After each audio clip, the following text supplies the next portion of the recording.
Senator Kolkhorst is a sixth-generation Texan from Brenham who spent more than 20 years in the Texas legislature. She's a small business owner who served 7 terms in the Texas House before being elected to the Texas Senate in a special election in 2014. And as y'all can see from your program, she is on a boatload of committees. She is the chair of the Senate Committee on Health and Human Services. She serves on the Senate Committee on Finance, Business and Commerce, Natural Resources and Economic Development, and Water, Agriculture, and Rural Affairs. And in 2022, she was appointed to chair the Special Committee on Child Protective Services to watch and advocate to protect abused children and reform the state's foster care system. She served on several other advisory boards. Now, Senator Kolkhorst has passed legislation that has impacted every code of Texas law, ranging from fighting human trafficking to increasing government transparency. So why is she here today? She's here today because of her passion for transparency. Senator Kolkhorst was a journalism graduate from TCU, and early in her career, she was serving as the chairman of the Brenham Chamber of Commerce. During that time, she developed a meaningful relationship with her local publisher of the Brenham Banner Press, a gentleman by the name of Charles Mosier. And through that friendship, Senator Kolkhorst recognized the importance of the local newspaper, the local media, in informing the community about matters of public concern and in providing meaningful transparency and accountability about what the government was doing. She developed a penchant for open government and a recognition of the critical role that the media plays in the process. This has borne out through her legislative efforts, and we have had the pleasure of working with her on many occasions.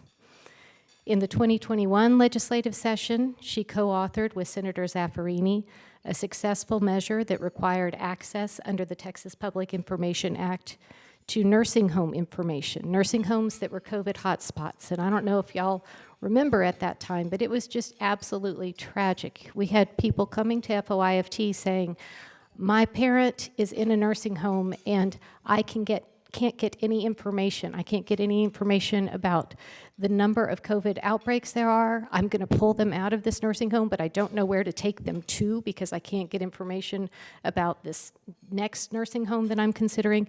And it was just this vacuum where there was no information for people at the most critical time of this crisis. And Senator Kolkhorst stepped up, worked in a bipartisan measure with Senator Zaffirini and got out a bill that increases that transparency so that if we end up in this crisis situation in the future, that information is going to be made public so that people can make informed decisions moving forward about their loved ones.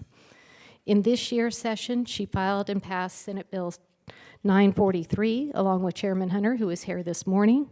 It took effect on September 1st, and it expands the reach of government notices that are placed in newspapers to include publication on newspaper websites and in the Texas Press Association's online database. What this does is it makes it searchable for all of the public to see, and it provides more access to more people of this critical information. And finally, on the last days of session, I will never forget, Kelly Shannon and I were sitting in the basement of the Capitol, just sort of recounting everything that had gone on. And we were going to the offices, thanking those members that had helped us in the process. And we had just come out of Senator Kolkhorst's office. We had gone in, we had met with her chief of staff, brought a box of cookies, said thank you so much for all of your help. And I get a call from the House saying, we've got a problem with House Bill 30. Now, for those of y'all that are staying this afternoon, and I hope you all do, House Bill 30 is the bill that was finally passed after 8 years to close off the in-custody death loophole that has been in our law for so long. And we get a call saying, we've got a problem because this bill has made it out of the House in one version, the Senate in another version, a conference committee has to be appointed to resolve the differences. The House has their committee named, and the Senate has not named their committee. So Kelly and I march right back into Senator Kolkhorst's office, and we say, we need your help. We need to get conferees appointed in the Senate, and we need to get this bill out. This has huge public consequences.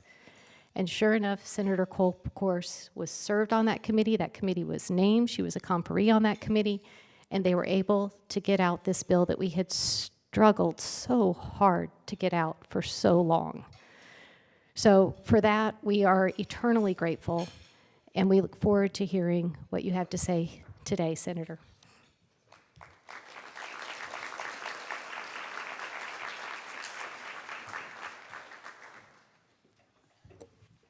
Well, thank you for those kind words, Laura, and thank you for the invitation to be with all of you today.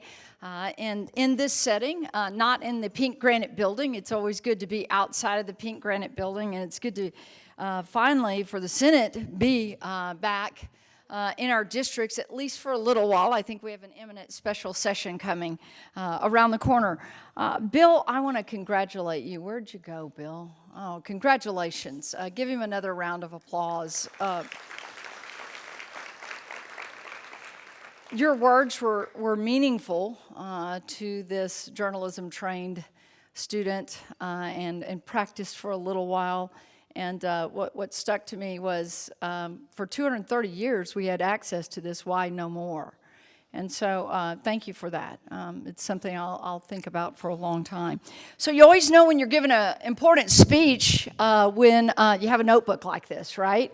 And I'm known in my district of kind of getting up and giving these speeches where, you know, man, I can just read the crowd and fire from my hip and get it going, right?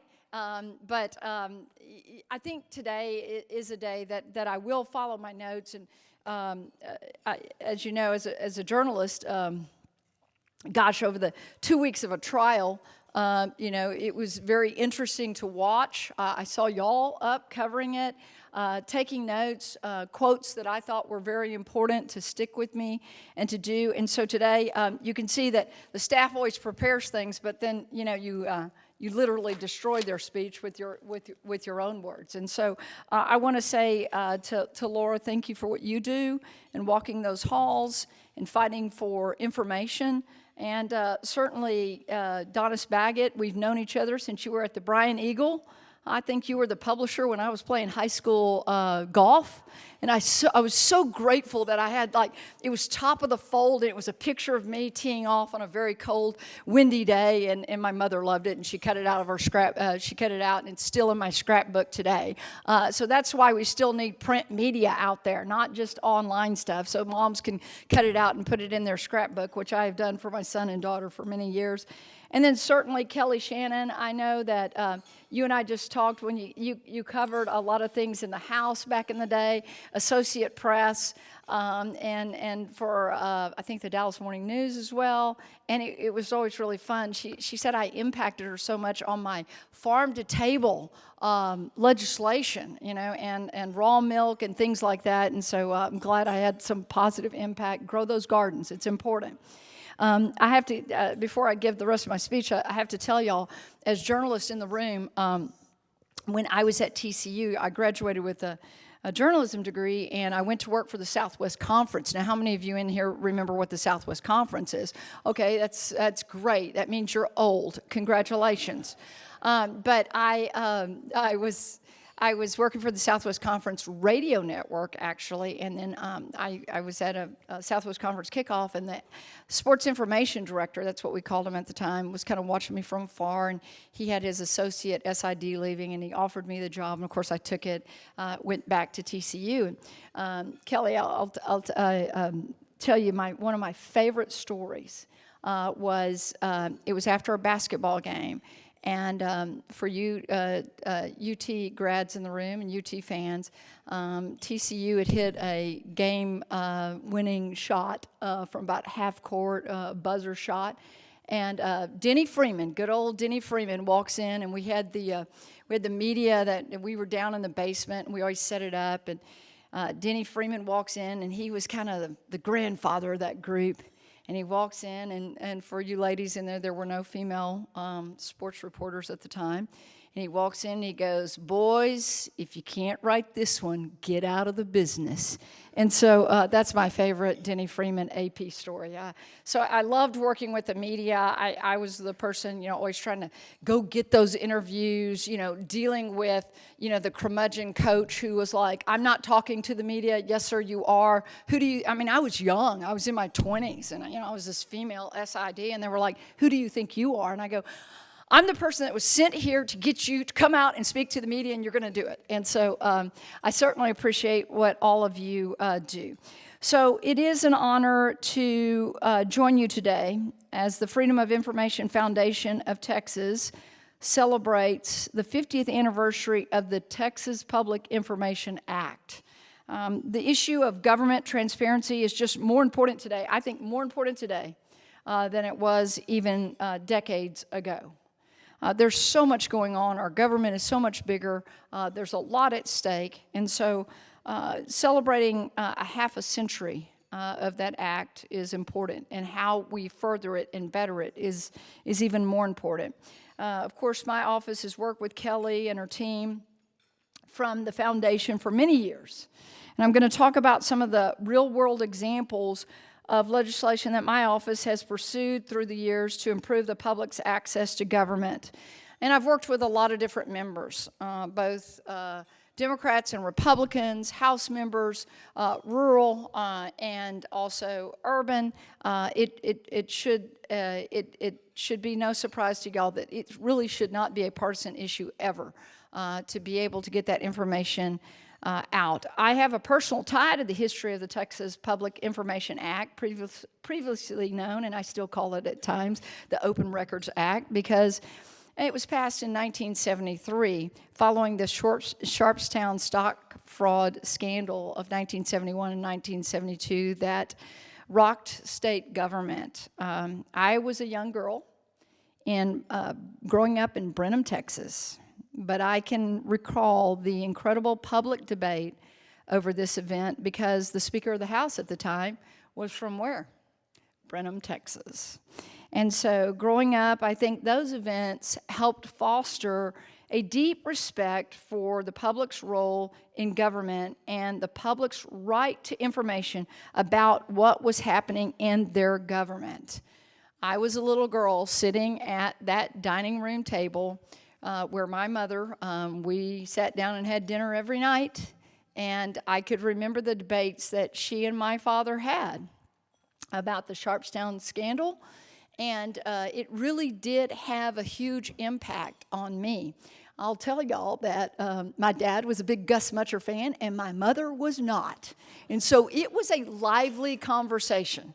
And so I developed the thought that, and I didn't coin this phrase, but I certainly adhere to it, sunlight is the best disinfectant. In the country, we say, hey, watch how the cockroaches scatter when you turn on the lights. And there's some real truth to that. They say that experience is a stern master, and I think that the idea of public accountability that was forged back 50 years ago is worth celebrating and protecting now and well forever, actually, not just into the future, but forever. The public's trust in institutions is sinking.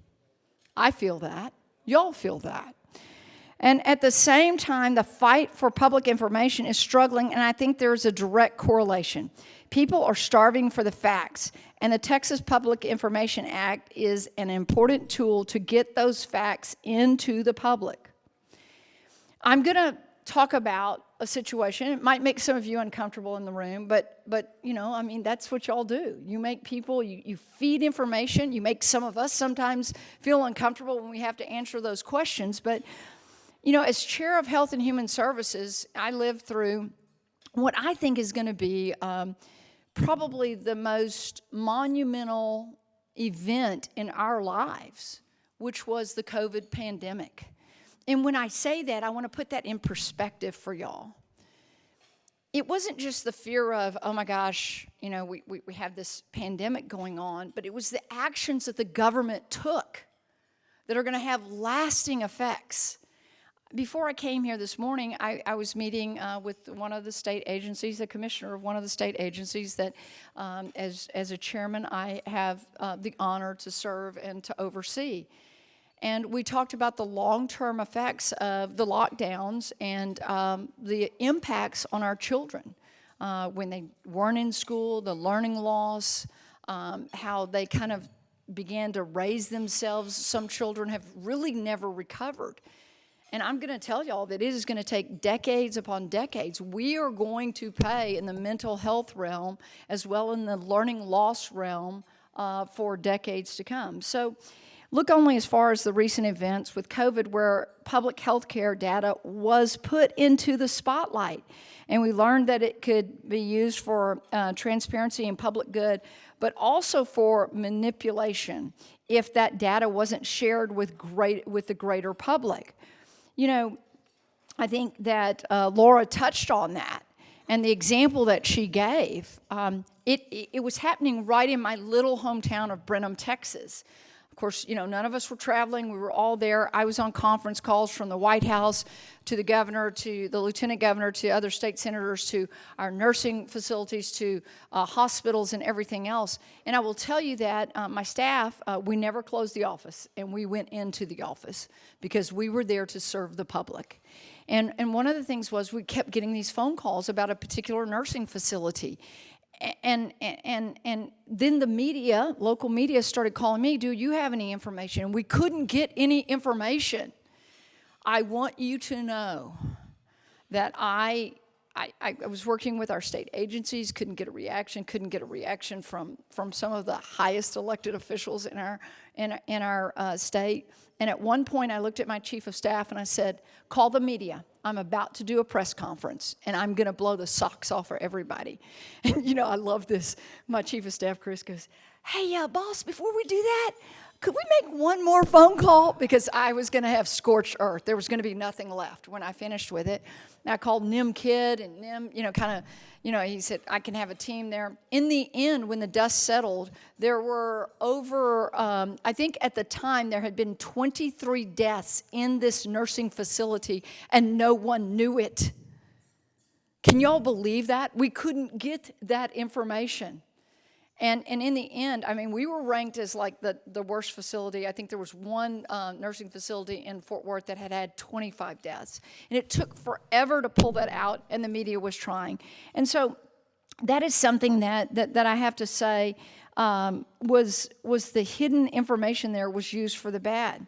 But, you know, I will say that during COVID, we needed the truth about things that were happening, and it was such a crazy time. Doctors were being punished for recommending treatments, and if you want to think that ivermectin or hydroxychloroquine is controversial, go ahead and think it. But I know through some open records requests and using FOIA recently, we've seen that there were documents that were now saying that the CDC did know that there were some effective treatments. And I can't understand the darkness of that when we had people dying. I cannot understand that. And so, you know, why? And so we have to seek the truth, even when the truth is something that we don't like. Maybe it's something about a president that you don't necessarily like and think that he's crazy, but go ahead and seek the truth, especially in the public health realm, because it truly may save lives. You know, I looked at, there was a time when we could not get information from hospitals on how many beds that they had. Literally, we would call the hospitals and we would look to try to find how many beds they had because we weren't getting that data. And so the struggle for information doesn't always have to come from FOIA, but it is a great tool when government is trying to hide something from us. And so with that, I will just say that, you know, during COVID, we had a need for information about COVID deaths, and journalists would try to find the difference between those who died with COVID died with COVID versus those who died of COVID. And this is, very, very important data, because we were making decisions based upon that again, as I said in my previous remarks, could impact what we did with our children and the decisions that we made of when we opened schools, when we didn't open schools, that may impact someone's life for the rest of their lives. And so, we just right here in Texas, I believe it was, last year, a federal judge here in Austin ordered the FDA to make public the data it relied on to license Pfizer's COVID mRNA vaccine. He said all information needed to be made public within about 8 months. Now, keep in mind, that's roughly 75 years faster. Can I say that again? I don't think anyone in this room would be alive in 75 years. 75 years faster than the FDA said it could take to complete a Freedom of Information Act request by a group of doctors and scientists. Put that in. If it weren't for the federal judge who has now stepped in and said, no, you have 8 months instead of 75 years. So we all benefit when the public can review those 450,000 pages of material about the mRNA vaccine that Pfizer produced. And keep in mind that this will help us better ourselves for the next pandemic, for the next emergency. Science should not be hidden from the public. It just should not. How do we get better?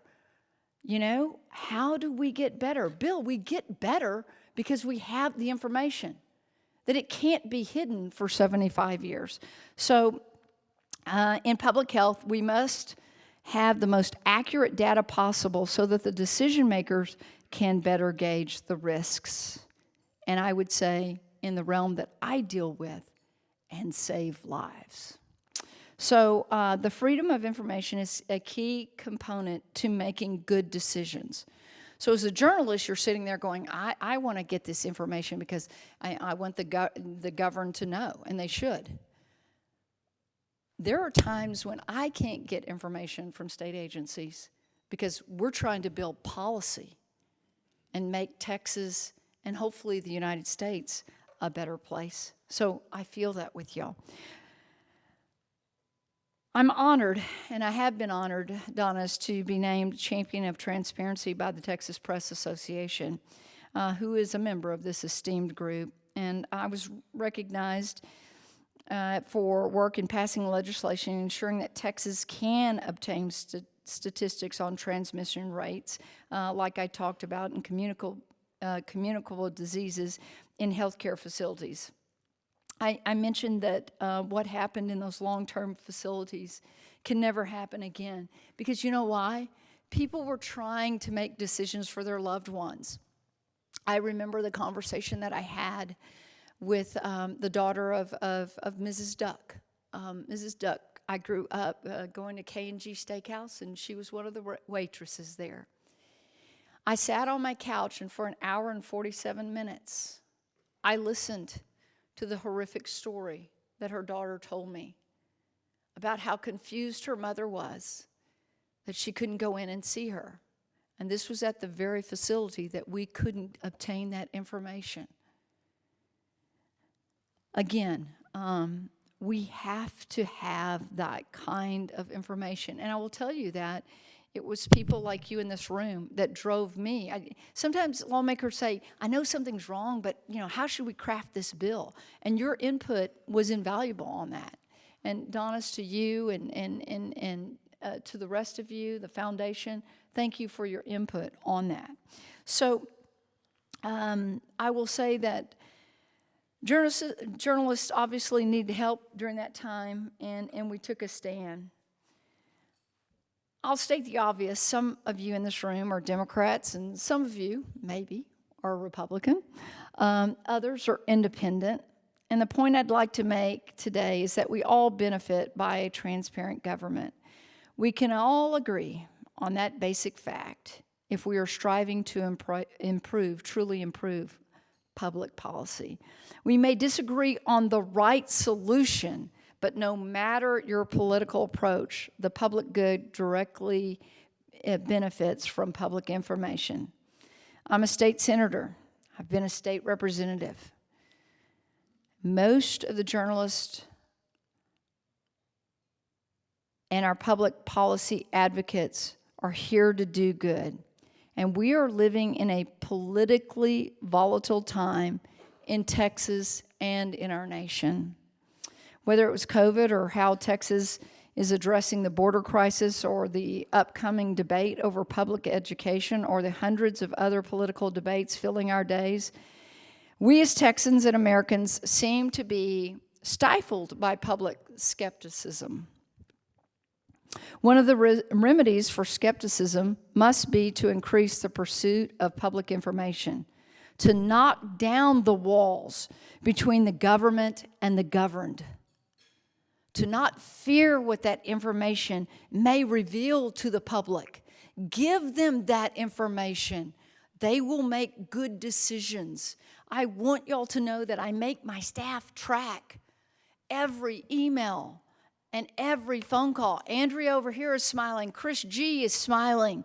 I drive them crazy about that. What does the public say? What is the feedback that we are receiving? You know, actually, during the impeachment trial, I stayed late one night by myself working in the office, and the phone rang. It's 8:30, 9 o'clock at night.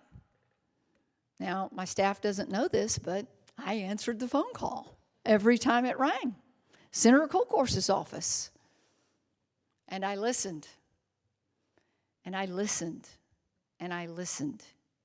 And then at the end, I said, well, I'm so glad that you called. This is Senator Kolkhorst. And I appreciate, and it wasn't always about the trial. It might have been about something else. I think they thought that they were just going to be leaving a voicemail, right? But listening to the people and giving them their information is very important. To navigate the maze of our state and federal agencies and court systems, Bill, we must have information. So our future is built on the bedrock of free speech and a transparent government. And the people in this room have a common goal to promote the free flow of information. And with that free flow of information, we can foster an honest discourse and debate and work on improving our republic. The people in this room are the connective tissue, the membrane, if you will, that link and connect the people to their government, to see that the government still honors its social contract to pursue the public good, not to manipulate the public, but rather the public good. I'm here today not only to discuss government transparency, but to say thank you to everyone in this room. What you do matters.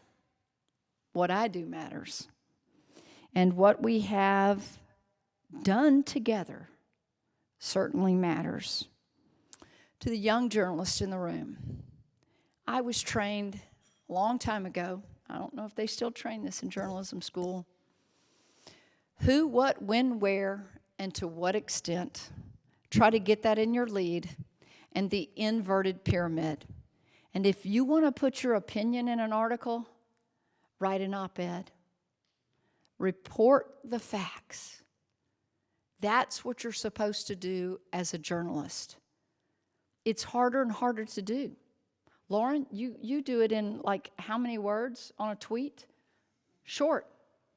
I mean, my journalism teachers would be flipping if they knew what it would eventually become. I'm arguing over my e-newsletter with one of my campaign staffers right now, because I'm just going to send it out about the amendments. It's going to be kind of dry. But my introductory part, I just wanted it short and sweet. And this particular staffer is like making it long. And I go, nobody's attention is there anymore. Nobody really wants to get to that information, right?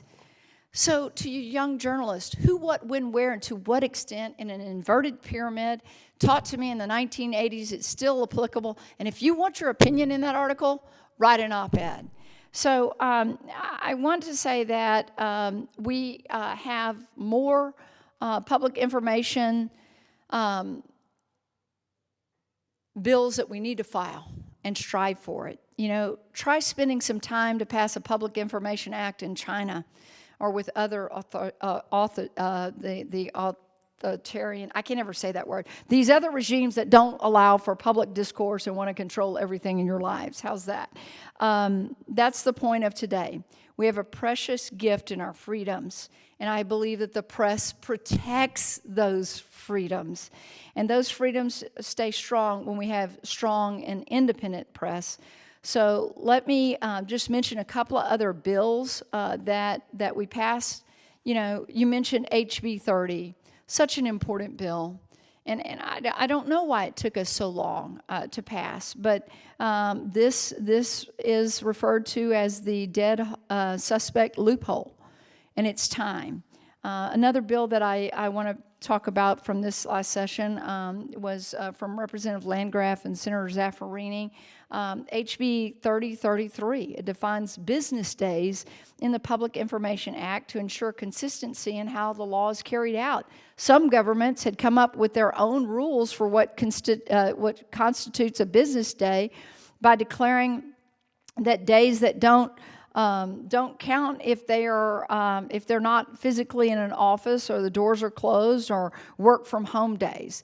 You know, so I mean, that just adds to the timeline. And what did Bill say? You know, news has got to be fresh, 2 weeks old, and it's stale, and nobody cares anymore, especially today with these things. And then HB 3440 by Senator Hinojosa and Representative Canales that adds to public posting requirements for government meeting notices and agendas, stating that they must be posted on a government's website. Important things. I want to add a couple of things that are not necessarily FOIA related, but it gives to a transparent government. You know, Senate Bill 26 that I authored, one of the things that I mentioned from COVID, we had a mental health crisis long before COVID, but I will tell you that it's certainly larger than we ever dreamed. We've been putting more and more money into mental health funding, but sometimes it doesn't get to services.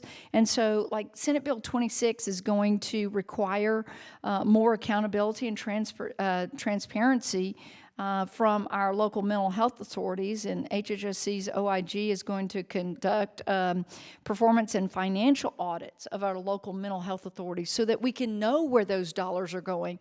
You know, one of the things that I mentioned to Laura was, you know, I was thinking I was really doing something with Health and Human Services, more money every session, and I go to this one LMHA, and you know what they were doing with their money? They were renovating their office. I was like, this is not what I actually had in mind. HB 49 by Representative Click, I picked it up in the Senate. This is a bill that it took us 2 sessions to pass, but it's hospital inspection transparency, and it revises the health and safety code provisions that inadvertently limited the public's ability to access hospital inspection reports. Before you make a decision of what hospital you go into, do you want to know maybe what some of their inspections had yielded? So certainly, I appreciate Representative Click's tireless efforts in this, and we finally got that bill passed. Senate Bill 943.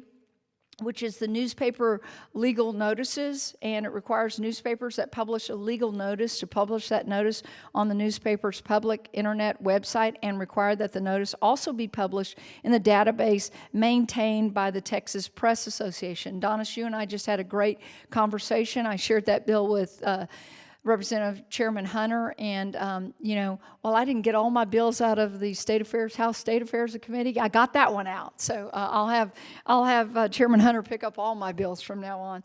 And then there's a couple of things in the budget that I really strove to do, and that was the State Auditor's Office to audit UTMB medical services for inmates. I've really always been concerned about that. I was a state representative from Walker County for a long time, and so that's going to be a really good report. And then I put something in there from COVID, you know, with the World Health Organization. I would like to know how we're interacting with that. So a state agency or institution of higher education appropriated funds by the General Appropriation Act and is engaged in any activities in collaboration with the World Health Organization shall report those activities to HHSC by the end of the fiscal year. So things like that, it doesn't always have to be a FOIA. If you had done a FOIA, it would take you forever to get to that. And so sometimes it's a bill, sometimes it's something that you put in the budget because you're seeking the truth. We have to seek that truth. And so the one thing that I'm going to need y'all's help on are some other transparency bills that it couldn't pass. I couldn't even get a hearing on one, Senate Bill 1102, which I think that when we have mass shootings, and HB 30, okay, is to build off of this, but I also think that we need to understand what makes somebody do such destruction. And that bill just simply asks that we get the toxicology report. I sat there on the Protect All Texans committee that Chairman Nichols, Senator Nichols chaired, that I was the vice chair of, and to understand, are some of our, these people that do great destruction, are they on some kind of drug? Is there something that alters their mind that keeps them from being in reality? And so I really couldn't get that bill even moving. You know, there's some things about schools and Senate Bill 1528 that is a TEA snapshot that we stopped when the COVID came. I'm trying to get that back. When I went to TEA, I asked them, let's start doing that again. They say, well, it's not required by law, so we're not going to do it. It's great transparency on attendance records and hirings and all these different things that I really used. And then I know KXAN, I believe, covered this story of Senate Bill 1629. It made it to the calendars. It made it on the calendar, and of course, they didn't get to it because of the slowdown of the calendar that always happens that time of year. But that came out of the push by the press to get information. And what 1629 did was increase transparency and accountabilities of nursing facilities that participated in Medicaid, which is most of them now, by requiring disclosure of the ownership structure of nursing facilities in Texas. We don't even know who owns them. And by requiring HHSC commissioner to establish an annual direct care expense ratio for reimbursements. And that, again, gets to the heart of, we're giving you all this money. Are you caring? Is it caring for the patient, or is it going to the private equity firm in Boca Raton? I don't know. I can't get you that information, and I'm seeking that information too.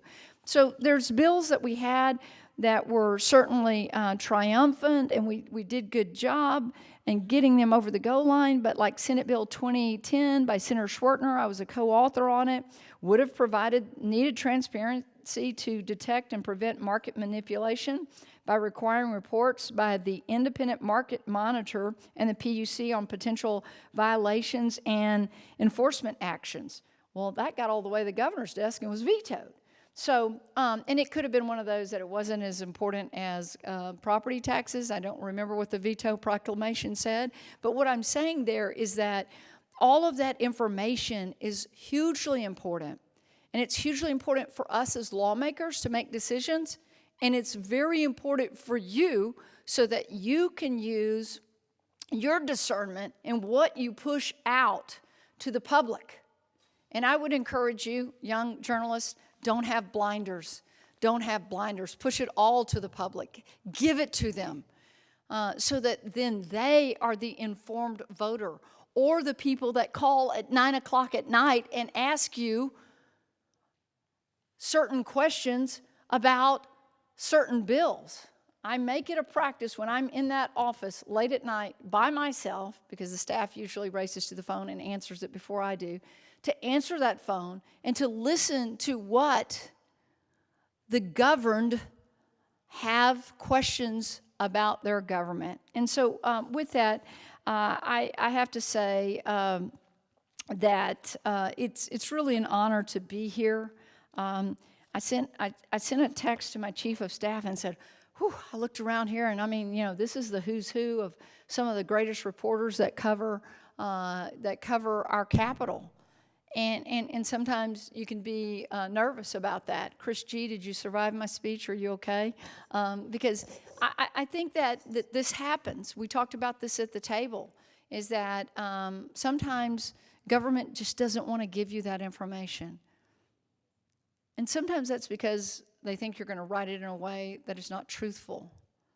But again, if we push that information out on databases and different things, and you let people have that information, I think that we can restore that trust in our institutions. Hugely important. So with that, I'm almost out of time. I was successful in not letting y'all have questions, but I am going to take questions. Really, appreciate it. So, questions? Oh, come on. Yes, Lauren?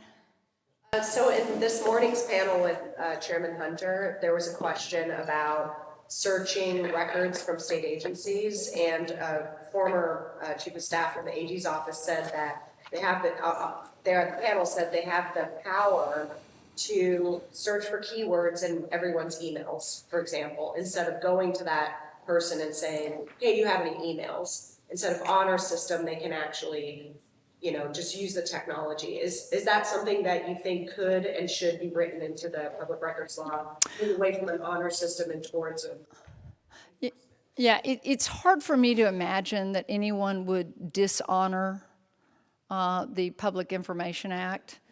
And I really say that. You know, I really do. When I was meeting with one of the agency heads this morning, I was appalled at something that had been reported in the media. I mean, it was a good I mean, like, thank you for bringing it to me, because I was appalled that someone in our state government could think that way, or even think that that was ethical, right? So I think that it's something with technology that we need to consider, certainly. Yes, sir. Thank you so much for being here. My name's Jeff Morgan. I came down just because of you, so thank you. Where are you from? Dallas. Okay. 2 o'clock this morning. But it's because of the stuff that you do, and one of the issues I really wanted to talk with you about, I've been to your office, not seen you, but with regard to CPS and also our family courts, we cannot get information. I've gone through the CPS thing, falsely accused, took me a year and a half, and only because another senator got involved. In CPS, we've had 30 years plus of history. Under Governor George Bush, we had these problems. They're still here. I could easily get 24 people just like that to come down. We'd love to talk with you. People who say, I can't believe you're getting to talk with them. I want to be there. What can we do to create transparency in CPS and then maybe as well our family courts? That was my meeting this morning. So I think it's a fair question.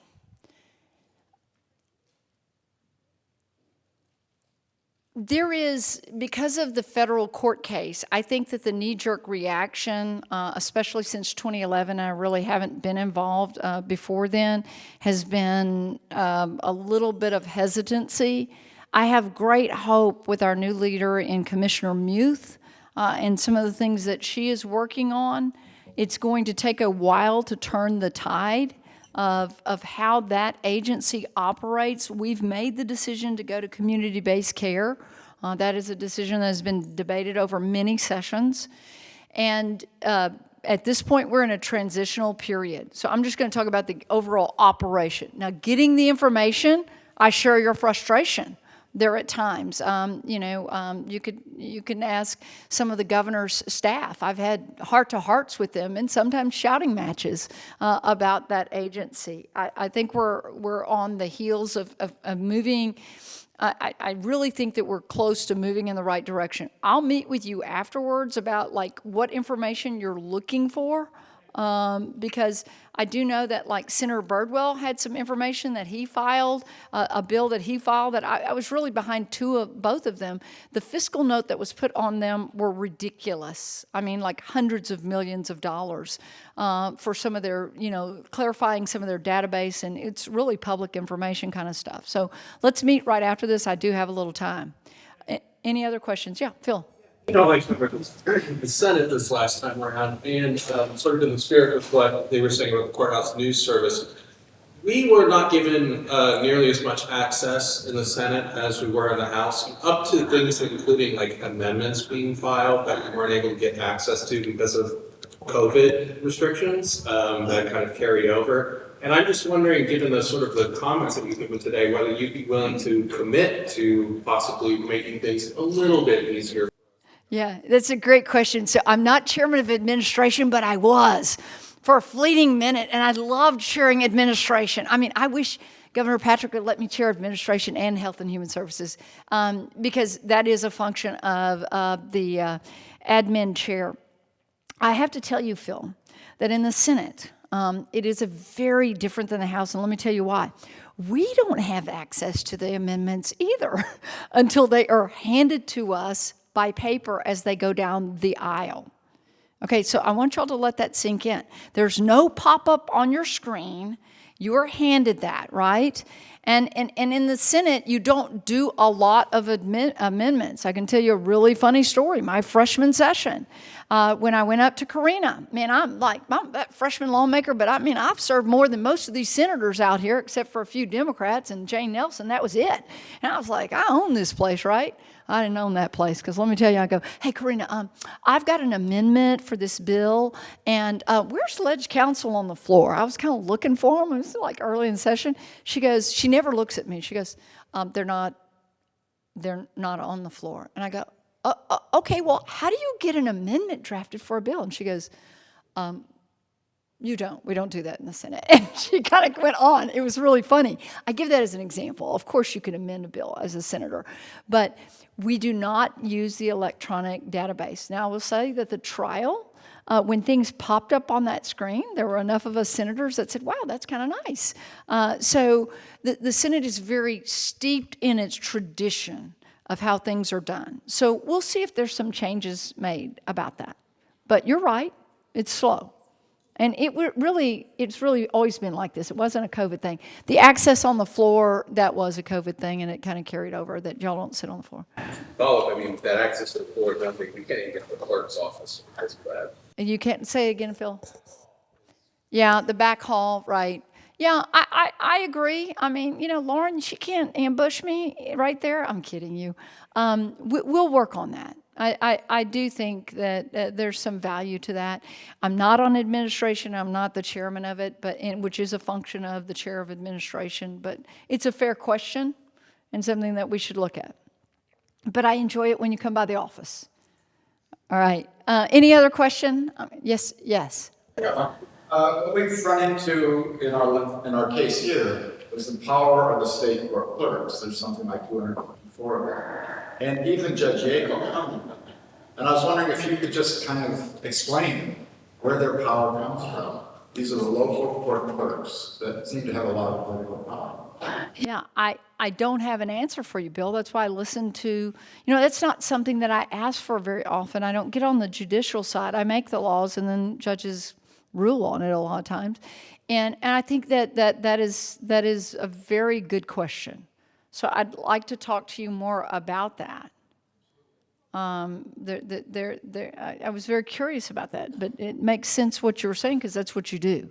So I don't have the answer to that. I don't know that it derives by statute or if that's, power that they've been able to. They're constitutional officers. They're constitutional officers. I remember her. She testified. So I'm very convincing witness. You really did a good job. I want you to know. You were unreadable.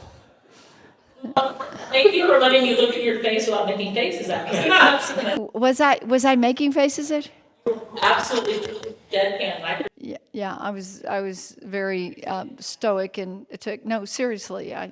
They're constitutional officers. 254. So does that give them some power that? Just the same as the DAs. I mean, they're the same level of rank as the district attorney. Well, we can talk about district attorneys too, one day. So. So DAs. So we need to look at that and consider that. But that makes sense now that you say they're constitutional. Any last question? Well, I want to thank y'all again for having me. I was thrilled to be here. I had a caveat on it because I just didn't know how long the trial would last, and it was touch and go, but it all worked out. And again, I look forward to working with all of you. The input that you give is invaluable, and we really do file bills off of some of the real issues that you bring to us. So I will end it with. God bless each and every one of you, and may God continue to bless the great state of Texas. Thank you.